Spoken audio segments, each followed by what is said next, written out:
My family kicked me out in the middle of the night. A year later, I bought their house and destroyed their lives in a single day. It started the way bad dreams do, normal enough that you don't realize you're trapped until it's way too late. One minute I was standing there, in the living room, feeling like an extra in someone else's life, and the next, my sister was screaming at me like I'd set the whole damn house on fire. "You've ruined our lives," she shrieked.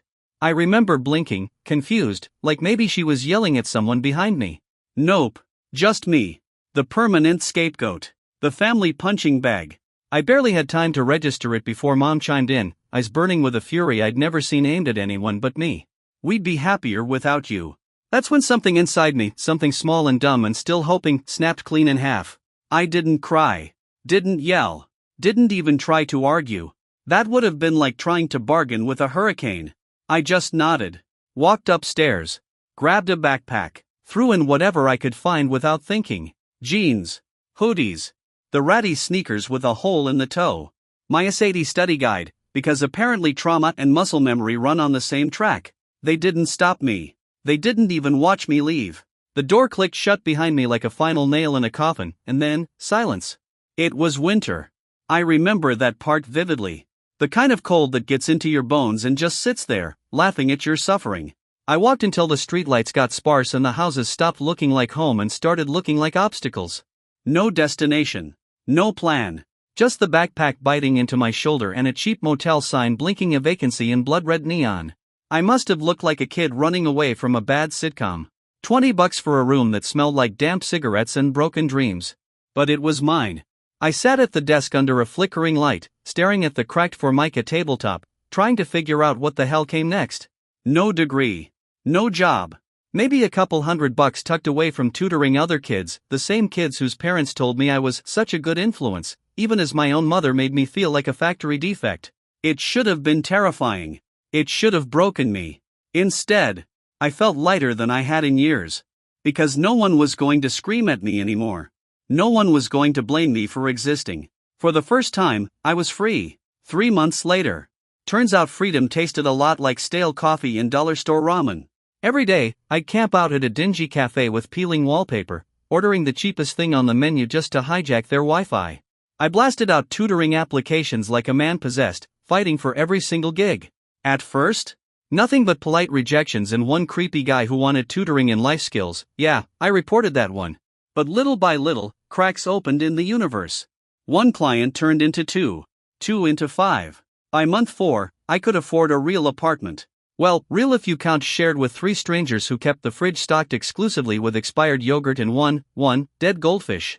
But it was better than where I'd come from. It was better because it was mine. Every inch of independence felt like a middle finger to the people who'd said I was worthless. A year later, I had built a small empire, tutoring students for college entrance exams. SAT, ACT, you name it. Kids from all over were emailing me. Their parents were paying ridiculous money for the chance at an Ivy League acceptance letter. I wasn't rich. Not yet. But I was dangerous in a way I'd never been before. I was invisible and unstoppable. I stayed low. I stayed hungry. And my family? Not a single call. Not a text. Not even a message on my birthday. It hurt. God, it hurt in a way that sat inside my ribs and chewed on the inside like termites. But I told myself it didn't matter. I was better off without them. At least, that's what I believed until the morning my phone buzzed with 6 missed calls from Mom. And 8 from her. My sister. The golden child herself. The one who screamed I'd ruined her life. The one who had convinced my mother to cut me out like a tumor. For a long time, I just sat there, staring at the screen. My heart pounded so loud I could hear it in my ears. Whatever they wanted now, it wasn't good. But I was different now. I wasn't the kid who nodded and packed his bag. I was about to find out just how far they would go to drag me back into the fire. And this time? I might just drag them down with me. I didn't answer the first call. Or the second. Or the 6th. I just stared at my phone like it might bite me if I picked it up. Because here's the thing, people like my mother, like my sister, they didn't call because they missed you. They called because they needed something. And if they were calling now, after a year of dead silence, it meant they were desperate. Good. Let them sweat. But curiosity is a disease, and it finally got the better of me. I waited until the buzzing stopped, then called back. "Sweetie." Mom's voice, so bright it made my teeth hurt, exploded into my ear. We need to talk. I sat back, letting the silence stretch until it got uncomfortable. Talk about what? Another voice elbowed in, sharp and trembling. My sister. You have to help us. Help. That word. It tasted bitter even just hearing it. I didn't say anything. I just listened. Because that's when they make mistakes, when they think you're still the dumb kid who used to beg for scraps of affection. Mom finally broke the silence. It's your sister, she's had some trouble. Trouble. They made it sound like she'd lost her favorite lipstick, not detonated her own life. I heard sniffling, fake, desperate. My tuition, my sister blurted. I might get expelled. It's complicated. But you always said you'd help, right? There it was. The rotten center of the apple. They didn't miss me. They didn't love me. They needed my money. I almost laughed. Almost. Instead, I kept my voice neutral, like I was considering it. Tell me everything. The story they told me. Apparently, my sister had bombed her first semester at her overpriced dream college, the one Mom had practically sold her soul to get her into. Bad grades, academic probation, some rumors about a cheating scandal, which, of course, she wasn't involved in. And now, the school was threatening to pull her scholarship. Without the scholarship? They couldn't afford it. Not even close. Funny, because when I was her age, no one gave a damn whether I could afford community college, let alone private university. You're smart, Mom said then, you'll figure it out. But my sister? She was their investment. And she was sinking fast. What they didn't know. While they were sobbing their half-truths into the phone, I was already pulling up my bank account. And my calendar. And the real plan I'd been building in secret for months. Because freedom wasn't enough anymore. I didn't just want to survive. I wanted to win. The offer. I'll help, I said, sweet as poison. There was a pause. Like they hadn't expected it to be that easy. You will? My sister gasped, voice wobbling with hope. Of course, I said, smiling. But it has to be on my terms. Another pause. What do you mean? Mom asked carefully. Simple. I would pay her tuition. All of it. No loans. No conditions. But in exchange? They had to sign over something they still thought mattered.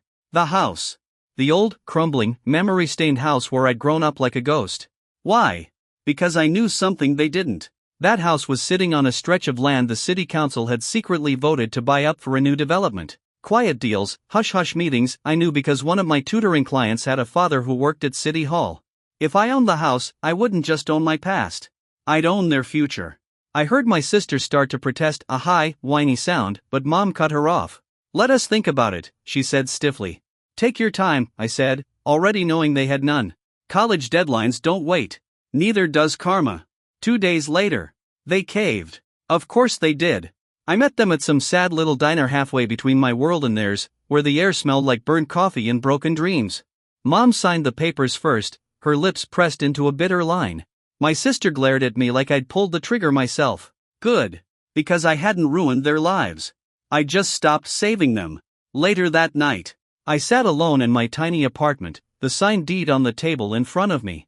I didn't feel victorious. Not yet. Not until the next phase. Because if they thought this was the end, they were about to find out just how dangerous the kid they threw away had become. The house smelled like old carpet, burnt toast, and failure. Same as it always had.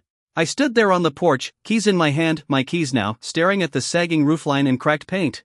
It was ugly. Sad. Small. But it was mine. Correction, it was about to be something else entirely.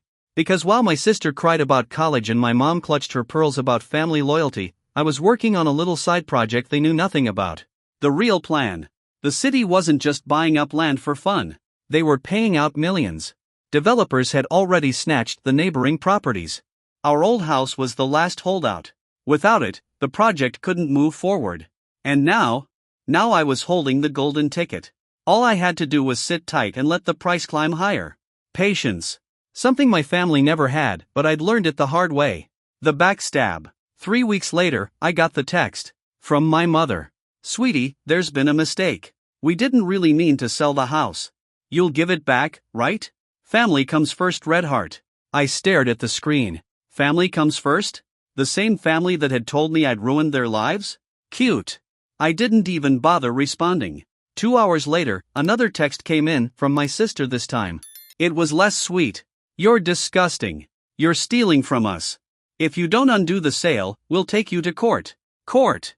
I laughed so hard I almost dropped my coffee. They hadn't just signed a sale agreement. They'd signed a full relinquishment of ownership rights. My lawyer, a pitbull with a law degree, had triple-checked everything. They had nothing. No leverage. No shot. The panic attack. The next day, they showed up. Outside my apartment. Pounding on the door. I watched through the peephole as my sister shrieked and my mom cried those ugly, snotty, mascara-running tears she used to reserve for when the cable bill was late. I didn't answer. I let them stand there in the cold, knocking until their fists were red and raw. Let them feel it. Let them know what it's like to be shut out. The twist. It would have been enough to just leave it there. But I didn't. Because that's not the kind of story this is. That night, I mailed them a copy of the official offer from the developers. $2.4 million. Cash.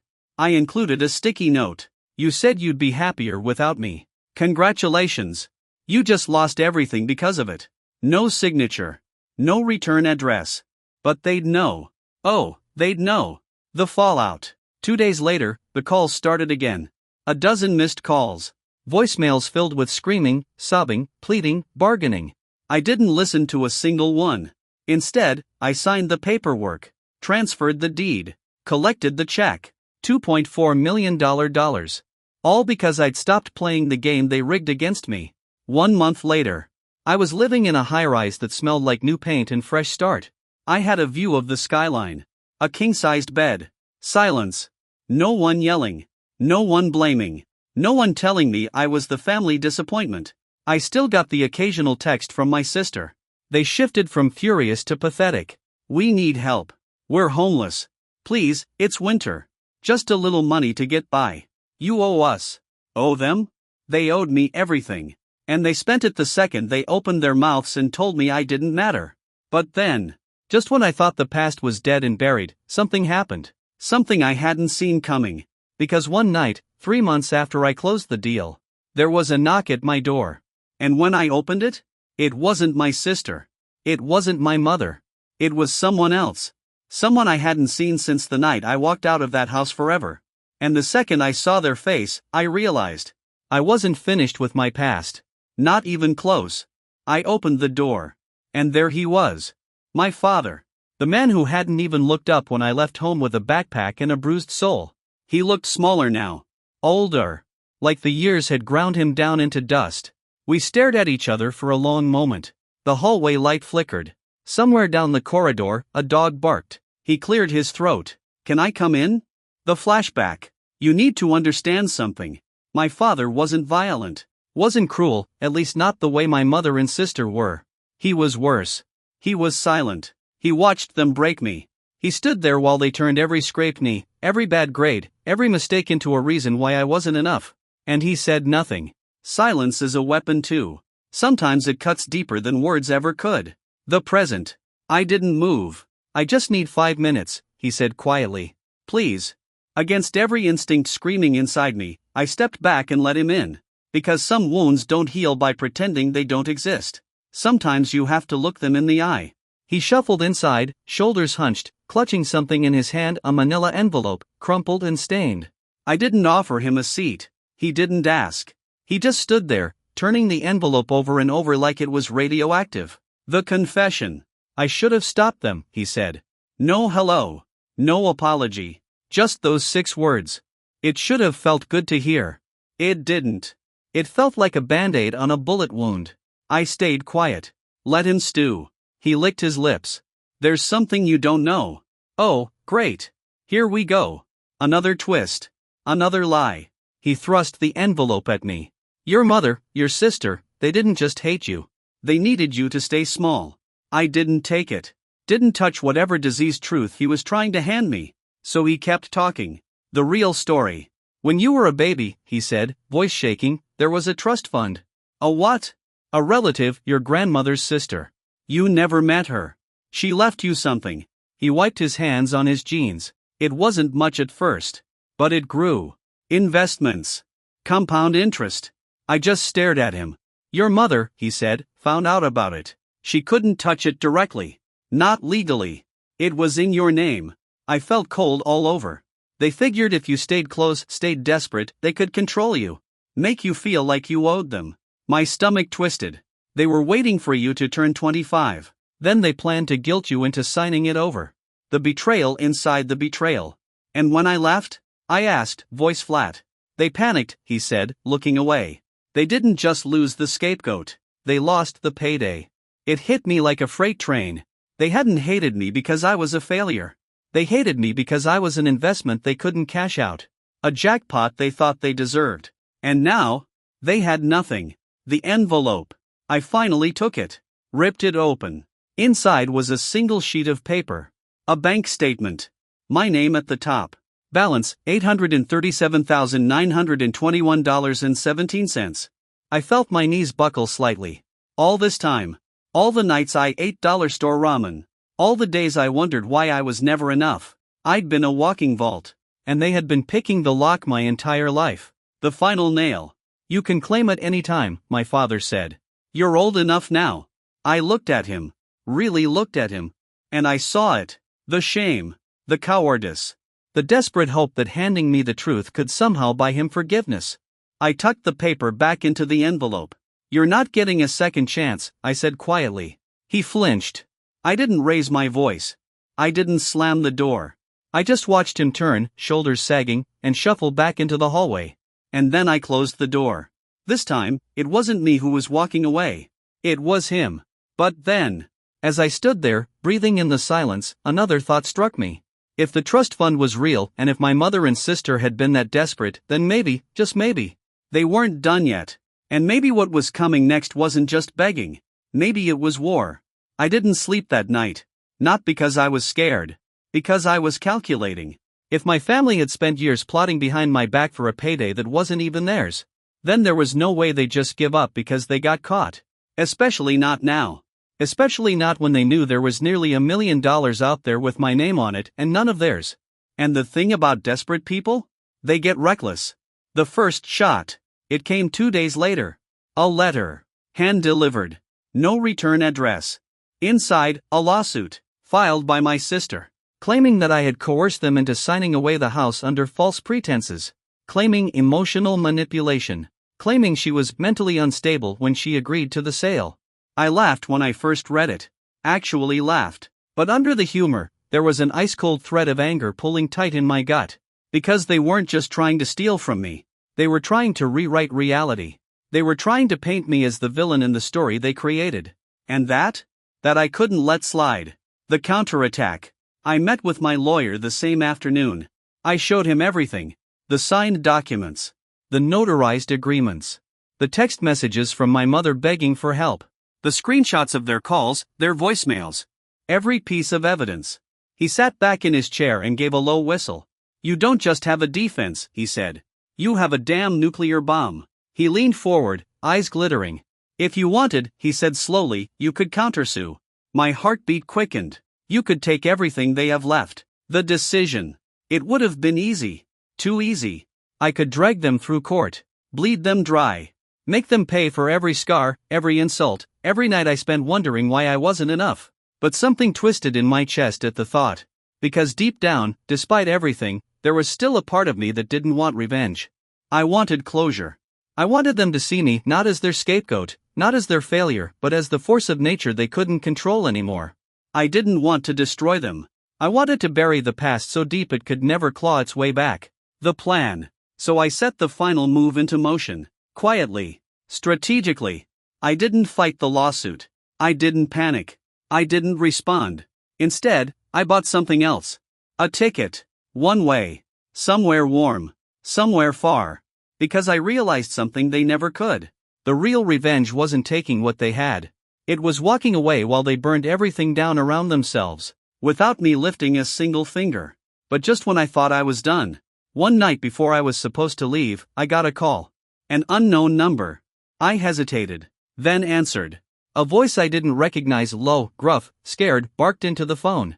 You don't know me, he said. But if you care about that money, you better listen. My blood went cold. Because in the background of the call, I could hear my mother's voice. Screaming. The call crackled like bad radio. You better listen, the man repeated, low and desperate. I stayed silent, letting him spill. You're being set up, he said. Again. That wasn't news. But what he said next was, "Your sister, your mom, they found a guy. Some lowlife. Paid him to claim he was your real father." My stomach turned. "They're trying to argue you aren't legally entitled to the trust fund," he said. "Because if you're not really family, you can't inherit." Silence filled the line, heavy and sharp. "They're playing dirtier than before," he finished. Then he hung up. No name. No explanation. Just that rotten truth left to rot in my hand. The trap. I sat there for a long time, staring at the wall. Because it all made sense. If they couldn't beat me in court, they'd destroy the foundation of who I was. Erase my claim to anything. Erase me. I wasn't angry. Not anymore. I was cold. And I'd learned a long time ago, the colder you get, the clearer you think. So I set the final trap. How you kill a ghost. The next morning, I filed a lawsuit of my own. Not against my mother. Not against my sister. Against the trust fund itself. Petitioning the court to immediately liquidate and distribute the assets into an anonymous offshore account in my name, irrevocable. Legal. Final. Untouchable. I had enough evidence, enough signatures, enough certified ID to make it bulletproof. If they wanted to fight it, they'd be punching at air. The fallout. It didn't take long. 2 weeks later, I got the email. Transfer complete. I was officially $837,921 richer. My sister's fake paternity case? Dead before it ever made it to court. My mother's emotional pleas? Ignored by a judge who'd seen one too many family dramas turn toxic. They never even got close to touching it. They burned every bridge trying to catch me. And I let them. I stood on the far side of the river, watching their whole world collapse into ashes. The last goodbye. 1 month later, I went back. Not to forgive. Not to reconnect. Just to see it for myself. The house, my old prison, was gone. Demolished. Flattened into dust. A construction sign hung on a chain-link fence. Coming soon, luxury condos. I smiled. A real, genuine smile. Because for the first time, I realized something. They didn't destroy me. They freed me. Their cruelty had burned the past to the ground, and left me standing in the clearing, whole, strong, alive. They thought they'd written my ending. But I was just getting started. The twist. As I turned to leave, a little girl, maybe 7 or 8, came running down the sidewalk, clutching a blue balloon. She tripped and fell hard, skinning her knees. I hesitated. Old habits. Old scars. Then I crouched down, handed her the balloon, and smiled. "You're okay," I said. "Get back up." She looked at me with wide eyes, nodded fiercely, and ran off again. And in that moment, I realized. I didn't need revenge. I didn't need justice. I didn't even need an apology. All I needed, all I'd ever needed, was this. To be free. And I was.